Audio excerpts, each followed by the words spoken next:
we are so excited to have a very special guest joining us today here at Human Capital Solutions, Miss Karen Greenbaum, the President and CEO of the Association of Executive Search and Leadership Consultants. Karen, thank you so much for your time today. We're really grateful that you could join us here.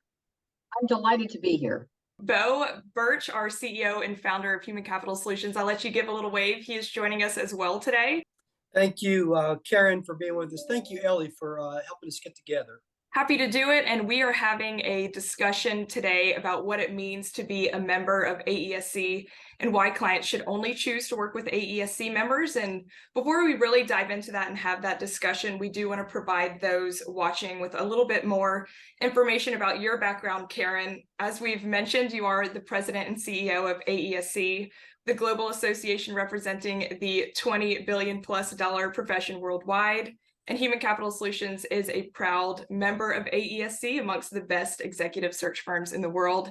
And Ms. Greenbaum is an experienced business leader, having served as the president and COO for the $1 billion US business of Mercer Consulting, MMC, so Fortune 200 company, and later as COO for Nixon Peabody, a nearly $500 million global 100 law firm. So again, Karen, so grateful for your insight and so excited to have you here today. And we'll just jump right into it with the basics. When you run into someone on the street who might not be familiar with AESC and its mission, what is kind of your elevator pitch about the association? Well, first of all, I rarely run into people on the street where I talk about that. But that said, let me say that they might be a prospective member. So, we are, as you said, the global association representing our profession worldwide. What we stand for is quality and integrity. We began in 1959, and since that time, we have set the standards of quality and ethics for the profession worldwide. It's not easy to become an AESC member. You have to meet rigorous standards for professional practices and for excellence. And so I'm proud to say Human Capital Solutions has met those standards. They're not easy. Our members are unique in that they share a commitment to quality and professional standards for their own firms, of course, but they also see the importance of collaborating for the good of the profession. So they're not in it just for their own business, but for the profession at large. In fact, we all together raise the visibility of the profession and differentiate between AESC members, the highest quality firms, and the rest. Bo, I know we've kind of discussed before this call that process, and I wasn't here as you guys were going through it, but I remember you mentioning to me it was a very rigorous process to become a member. It was very rigorous and certainly on the edge of my seat quite a bit. There were not a lot of clues on what the outcome would be. And kudos to the organization for, the high level of integrity of vetting members. It's not based on fees or you can't buy membership. It's a meritocracy. You have to have earned it. You have to have the reputation. You have to meet criteria. And I was thrilled. I remember the day when we got the move forward and the welcome. And that kind of leads in to my next question. And Bo, I know we often find ourselves explaining to clients the difference between retained executive search and contingency search. And I've heard you talk about it many times on those client intake calls. But Karen, how do you explain the difference between the two and the major, things that you call out when talking about the differences? Absolutely. So, most people don't really know, what is this retained, what is this contingent, what does it mean, and why does it matter? So first of all, let me talk about, executive search firms, AESC members are all retained. They're retained by the client for a specific assignment. In other words, they're hired. They're hired for an assignment on an exclusive basis. They're hired as a trusted advisor to help the client every step of the way. And so it isn't just about that last step or second to last step of, placing a candidate or onboarding them, but it's really serving as a trusted advisor right from the beginning, understanding the business strategies, the business needs, the requirements, helping frame the position they're looking for. And so it's a very rigorous advisory business. When we're hired as a retained firm, the company that's hiring us hires us because of our extensive knowledge, our experience in the industry, in the function, in the market. And we really specialize in high impact, high level placements. finding the right leaders, giving firms competitive advantage. Executive search firms are hired for specific reasons over any other solution. And the other solutions could be contingent recruiters, which I'll talk about, or even in-house recruiters. So we are hired because we're good at accessing difficult to reach candidates. We're hired for our professionalism, our objectivity, very importantly for confidentiality. The many searches are confidential searches for a lot of different reasons. We're hired because we can find diverse talent of all kinds. We help reduce risk, and I think we'll talk a little bit about that later. And there's a speed in that expertise that we have. So what's a contingent firm? Well, a contingent firm is hired on the contingent on placing the candidate. That's where the word contingent comes in. In other words, they're not paid unless they place a candidate. They're not really paid as an advisor or as a consultant. And so due to the method of payment, if you will, most contingent recruiters take on a lot of searches, as many as they can, to get multiple opportunities to get paid. When the going gets tough on a retained search, we keep on going. When the going gets tough on a contingent search, they can walk away because they weren't hired for the search. They were hired for that final step. And so they may find an opportunity that's more interesting. They might find an opportunity that's too challenging and it's not really worth it. Again, they haven't been paid. It's not exclusive. And I think that's really important. So when you think about it, imagine if you're a candidate and multiple firms call you about a particular assignment. And you're confused because Fred just called you and now Sue's calling you and it's for the same client. How could that be? And so if you're not exclusive, it's market confusion. And it actually makes the client seem unprofessional, like they don't know what they're doing. We always work on an exclusive basis. And so we find that it can reflect poorly on the client. It actually isn't that great for the candidate either, because oftentimes the contingent firm will sort of shop the resume around, sometimes without you even knowing it. So there are big differences between a contingent search that there may be multiple firms doing an assignment, they can walk away, and really being hired to provide a high-level solution for a client as a retained executive search firm does. Right. And Bo, I'll pull you in here now because I know a word that we talk about when educating is, and it's so important, is that client brand. When anyone goes out, you are representing your client and their brand in the marketplace. And, I'll let you add on to that, whatever you would like to add on, but also talking about that brand as well and why that's so important and kind of explaining the difference between the two. Well, thank you, Ellie, and thank you, Karen. I most of us would say, yeah, brand is important. It would be foolish of a company to say their brand is not important. But the way they behave in the marketplace with the vendors they choose and how the vendor behaves reflects their brand. And so we make a guarantee that we're going to maintain and hopefully elevate the brand in the marketplace. And we keep that commitment.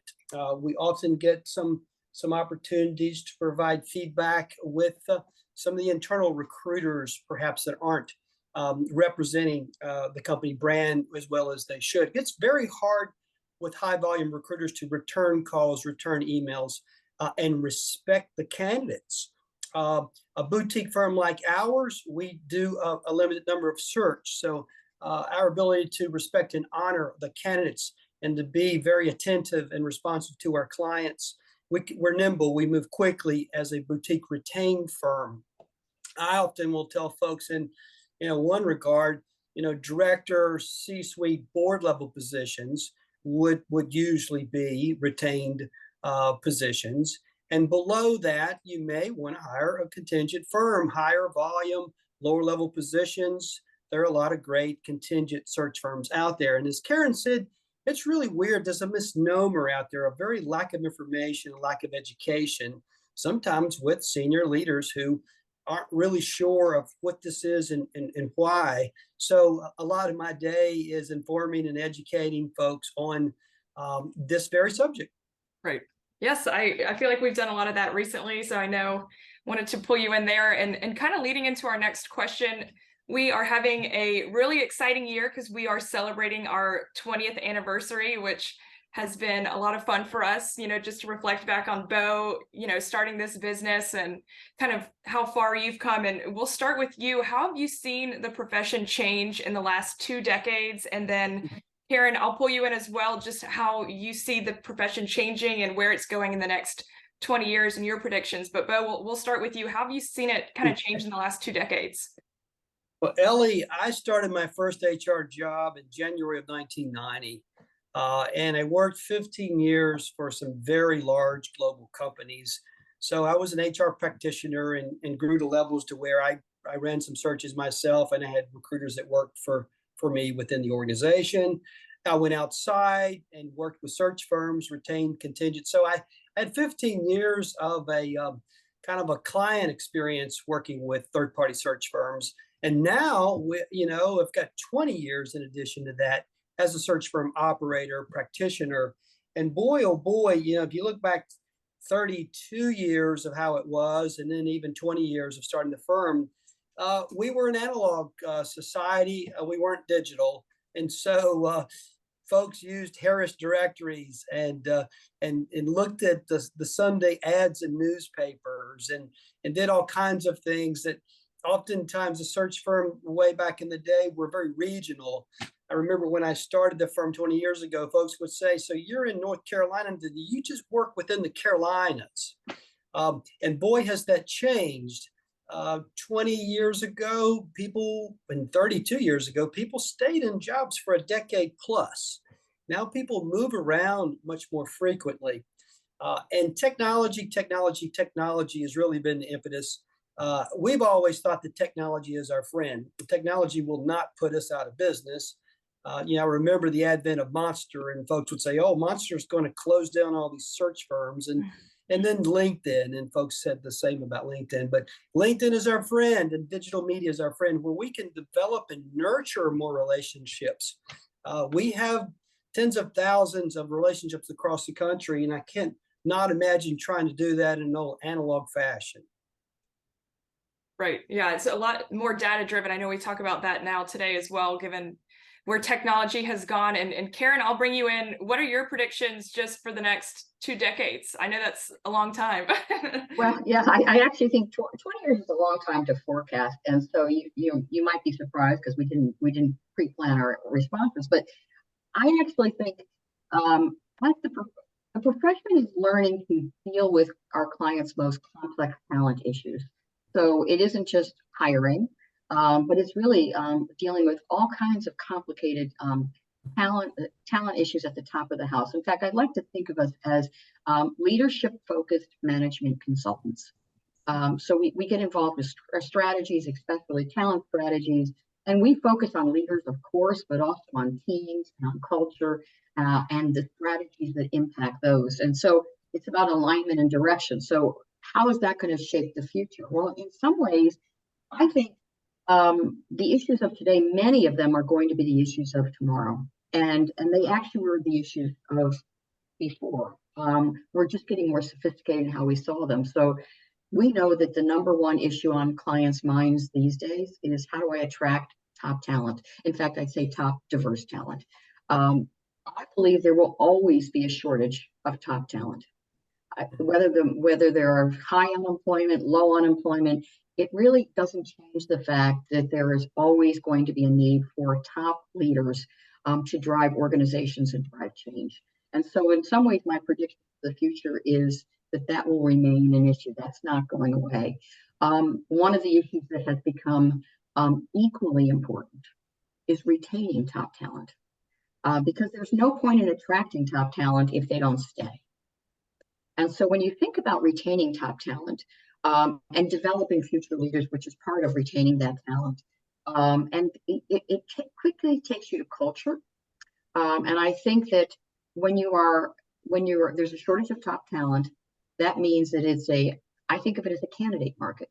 They have choices. Why do they want to join your firm?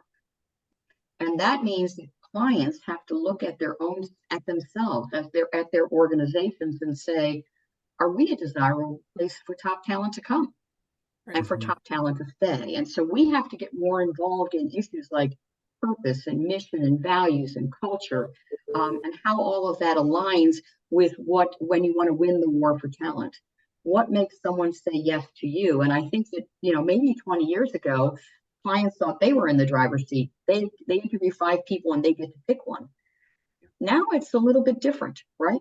Those top people have choices. So what makes, from a client perspective, what makes you desirable? From a consultant perspective, what we do, we have to be able to help our clients understand their strengths, areas for improvement, and really that purpose-driven culture that will attract that talent. And it has to be authentic. So I would say that is something that is going to remain. And the idea that you can just pay people more money, you might be able to pay people more money to join you, but you can't pay them more money to stay. Right. And so, you really have to look at that. Another fundamental, leadership matters.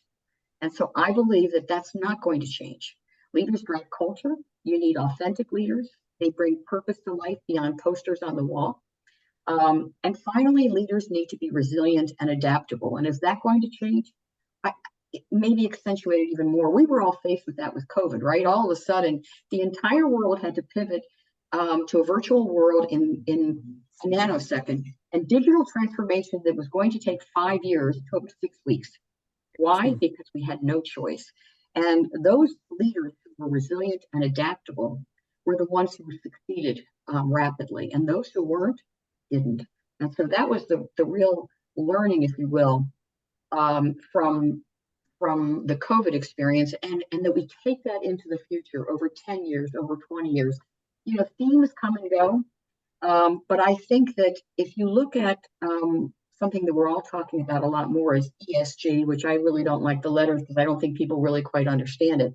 But if you think about diversity, equity, and inclusion, I think that's here to stay. And I think especially the notion of creating an inclusive culture where all voices can be heard, I think that's here to stay.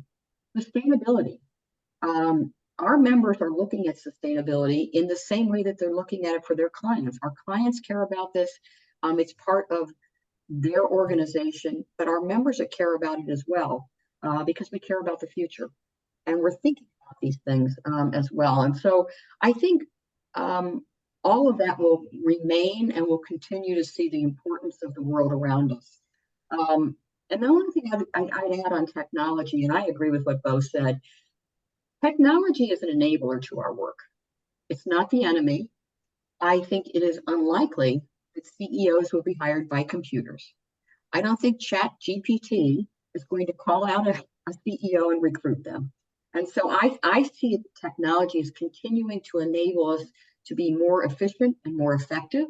And but I don't think if you're a management consultant at the top of the house dealing with leadership issues, a computer can't do that. And so I think we shouldn't be afraid of computers. And Bo, you're absolutely right. When I joined, which was in 2014, one of the first questions a member asked me is, "What are you going to do about LinkedIn?" I'm like, probably nothing. I don't know. But we use LinkedIn. There's nothing wrong with LinkedIn. But I actually talked to the head of LinkedIn for Latin America a number of years ago. We had him at a conference, and he said, "If you think we're taking over your business, you're doing something wrong." I thought that was really insightful. So my 20-year prediction sounds uninteresting because I think it's in some ways more of the same. It's about talent, attracting and retaining diverse talent, developing continuous learning and succession planning and growing your own while you're finding other talent, aligning your talent with your business strategies as your business strategies evolve, and hiring resilient, adaptable leaders who can drive change. That's something we hear from clients a lot. I need leaders who can help drive change. So that's what I would say. And kind of jumping off that point of attracting and retaining, diverse talent. It's so important, and it's really at the core of what we do and how we do it here at Human Capital Solutions. I know also AESC has a huge commitment to diverse leadership as well. Could you just tell us a little bit about that and that commitment to DEI? Yeah, I will. And so we have always had, as part of our professional standards, diversity has always been one of our core standards or values.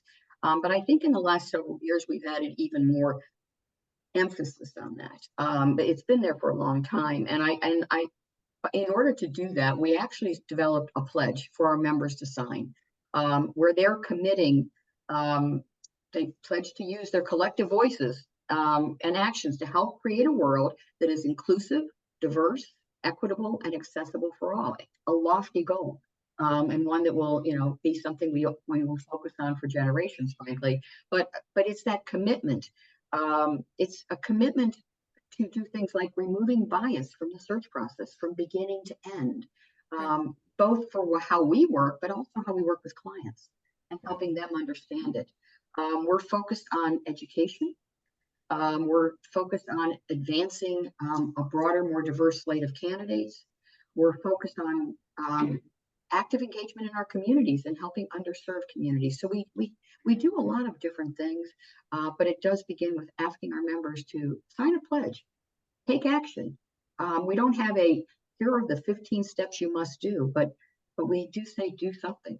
Look at yourself internally, look at your clients, look at how you treat candidates, think about how you serve your communities, and think about diversity, equity, and inclusion in all of that. Right. And I think that pledge alone is, a huge reason why clients should choose to work with AESC members, but also for those most critical leadership positions, just to round out this entire discussion. It's at the root of why we're here. Just tell us why clients should only choose to work with AESC members and why that's so important.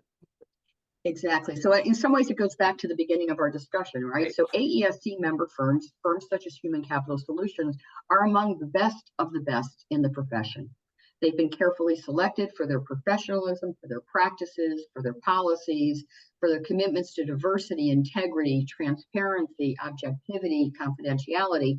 And so when you're looking to reduce the risk of a bad hire, or increase, on a more positive way, increase the probability of a very good hire, you want to make sure you're hiring the best of the best firms like AESC members. Because you can be assured that AESC members have met the rigorous standards of quality that AESC demands. So when you look at that world out there of firms you could hire, you can be assured that if you're an AESC member, you've gone through a rigorous process. And frankly, there's really no barrier to entry for our profession. So anyone can claim that they're an executive search consultant. So that's why we think it's so important that an organization like AESC helps to differentiate between those who are truly experienced and high quality, and who can deliver for clients, and then all the others. And Bo, I'll pull you in here because there's several things that Karen just said that I know you definitely want to comment on. Barrier to entry, I know we just talked about that, but also one important KPM for us here is quality of hire. And I know we're always talking about that. So I'll pull you in and let you expand on those a little bit. Yes, thank you, Ellie. Yeah, we have a lot of fun here in partnering and trying to continue to find ways to add value to the client and to the industry. This industry traditionally has been a low barrier of entry. And one of the reasons that I wanted to get into the industry is to perhaps help raise the bar, and to remove some of the stigma associated by folks. And I face that almost every day. We received a call, 2 weeks ago, and a firm has had a very bad experience. And so it doesn't mean that you can become perfect, but it's this journey of continuous process improvement. And we run this thing a little differently based on my manufacturing background: upstream, midstream, downstream, value stream mapping, and where is the value going in, and how do we measure quality? How do we measure success? And we're excited that we're have a few metrics that a lot of our clients haven't quite seen before. Time to fill is an easy one, but we are surprised how a lot of our clients really aren't measuring time to fill. And if it took 180 days to fill a role, or if it took 60 days, we can help them understand why. And so that's exciting. And the quality of hires, we look back across the years. We have a process to reach out and to see if some of our placements have been promoted. That's always a great sign to see, instill and reinforce that real quality of hire candidates. So those are some metrics. We also have something called market intelligence. And I know you're familiar with, Karen, when you launch a search, I tell folks it's a bit of an experiment, and as you talk to candidates and you and you say, what do you think of Lansing, Michigan? And what do you think of this base and this STI and this LTIP and the culture of the company? And you know, that it is an experiment, that what you would like to tell the client, that we're gathering some data from the search, and this is market intelligence. And would you please consider X, Y, or Z, because we want to make this offering as attractive as we can. And put it in different words, Karen, that's a term that I use a lot. We'll have some clients who say, well, you know, we just can't find the talent, and we can't find people that want to work, and we can't find this. And then I'll say, may we look at your offering? And as a retained search firm, we can dig into the components of every attribute of that offering, and often find some soft areas that need to be shored up. Right. Well, Karen, I know, thank you so much for joining us today. I know you got a busy schedule, so we're really grateful that you could join us here and just have a little conversation with us. We really appreciate your time and insight, and I know Bo is thrilled to have you with us as well. Delighted to be here. Thank you very much, both of you. Yes, thank you, Karen. Again, I hope to see you this spring. Ellie, thank you for bringing us together.